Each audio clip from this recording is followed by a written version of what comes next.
NASA are trying one last time to launch the Space Shuttle Discovery before the end of 1999. The shuttle's launch is scheduled and then canceled 9 times since October. Discovery's crew of 7 will lift off from Kennedy Space Center in Florida if weather forecasts hold. The crew will make repairs to the Hubble Space Telescope. The shuttle is then scheduled to return to Earth December 27th. CNN will bring you live coverage of the launch. That's in a little more than 3 hours from now. Space Shuttle Discovery is now about 45 minutes away from its scheduled liftoff, and anxiety is running high, especially among NASA officials.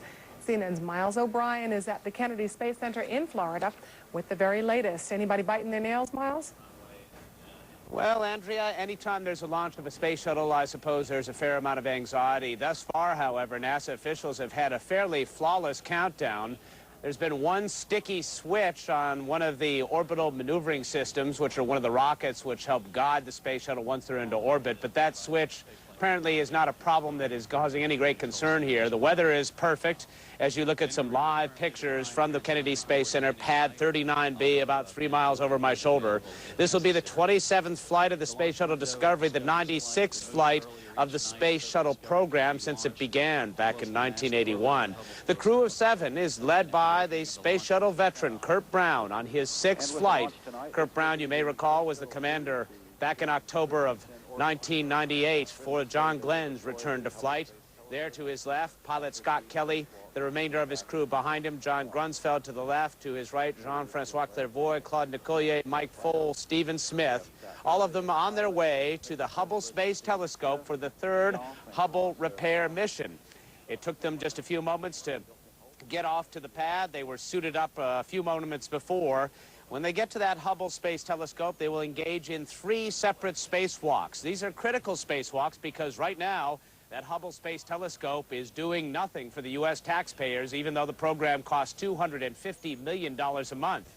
6 gyroscopes are on board that Hubble, and they need at least 3 of them. The Hubble needs 3 of them to operate properly and point toward the stars. Well, 4 of those gyroscopes have now failed, and the Hubble is scientifically useless, has been for about a month now. So there is some urgency to all of this. NASA would like to launch this space shuttle tonight, get that Hubble fixed. More important, they want the shuttle on the ground and the computer shut down well before any potential Y2K computer glitches. Thus the urgency on this, the 2nd attempt with crew members aboard, and after 9 separate delays since the mission was announced. Miles O'Brien, CNN, live from the Kennedy Space Center. A reminder for our domestic viewers, CNN will cover the shuttle's launch tonight live at 7:50 Eastern, that's 0050 GMT. Where the shuttle Discovery is only about 20 minutes away from liftoff, CNN will cover it live for our domestic viewers, 7:50 Eastern, 0050 GMT.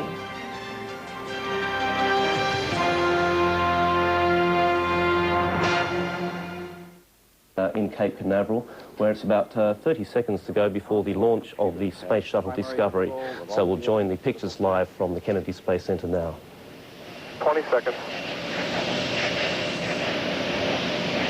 T-minus 15 seconds. 12, 11, 10, 9, 8, 7. We have a go for main engine start. 4, 3, 2, 1. We have booster ignition and liftoff of the Space Shuttle Discovery on a mission to repair the Hubble Space Telescope as we venture into the 21st century. Discovery, roll program. Roger, roll, Discovery. Houston is now controlling. The roll maneuver is complete. Discovery is now in a heads-down position, on course for a 28.5-degree, 310 nautical mile orbit. This is actually the 10th attempt at the launch of the Space Shuttle Discovery, originally planned for launch in October, but has been plagued by technical problems and bad weather. You're seeing there now the successful launch, the 10th attempt. Discovery already traveling 700 miles per hour, 3 miles altitude, a little more than a mile downrange from the Kennedy Space Center. It will be rendezvousing with the Hubble Space Telescope, which has been not working since November, and astronauts now 1 minute into the Discovery flight, the 3 hope main to get engines now aboard. beginning to throttle back up. hope to get a port to replace gyroscopes and a new computer system in the Hubble telescope. Hoping to get that back online. Discovery copies. Go at throttle up. Now 1 minute, 20 seconds into the flight. Discovery already 10 miles in altitude and downrange 7 miles from the launch site, traveling 1,500 miles per hour. Space shuttle to spend Christmas in the air. And you're watching live pictures from Cape Canaveral. Stay with us. We'll be back with more Asia Business News after the break. To the vehicle. All three main engines still in excellent shape, approaching 1 minute, 40 seconds into the flight.